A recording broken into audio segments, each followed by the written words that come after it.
Hello mga best! Alam nyo ba na pwede tayong mag-record ng video kahit hindi tayo magsalita?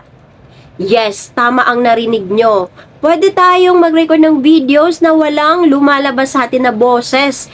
In short, less effort ito mga best. At super perfect ito sa mga taong mahiyain at yung ayaw magsalita sa harap ng camera. Eto na, gusto mo bang malaman kung paano ito gawin?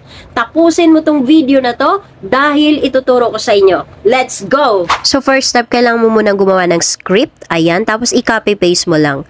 And then, pumunta ka lang sa Google. Yan, search mo lang doon. Search mo ang text to speech in Tagalog. So, pag search mo ng mga best, marami pong site na lalabas yan. So, pipiliin po natin yung pinakaunang site na lumabas. So, i-click lang natin yan. Then, click mo yung create audio.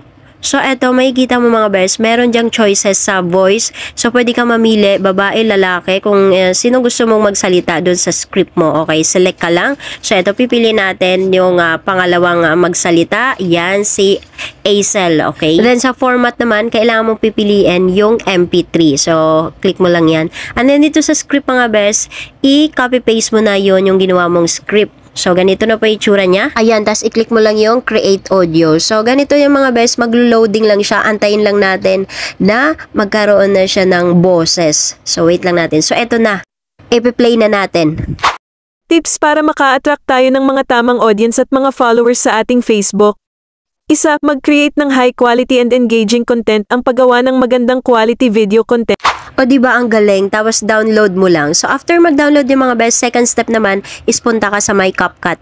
And then syempre pipili ka ng video na gusto mong lagyan ng boses. So yun na yung boses kanina na dinownload natin. So ito na, siselect natin ang video. So for example ito, yan, and next lang natin. So ito na yung lalagyan natin ng boses. So ang gagawin mo lang, add audio mo lang, click mo lang yan, and then sounds.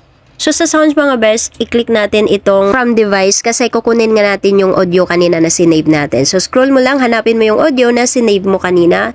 So, eto na, nakikita na natin. I-add lang natin siya mga best. So, eto na mga best, pwede na siyang i-play. Tips para maka-attract tayo ng mga tamang audience at mga followers sa ating Facebook. Isa, mag-create ng high quality and engaging. So, ayun mga best, diba? Ang ganda. So, sobrang effortless talaga siya pagdating sa pagsasalita. Tapos, kasi may gagawa na para sa'yo.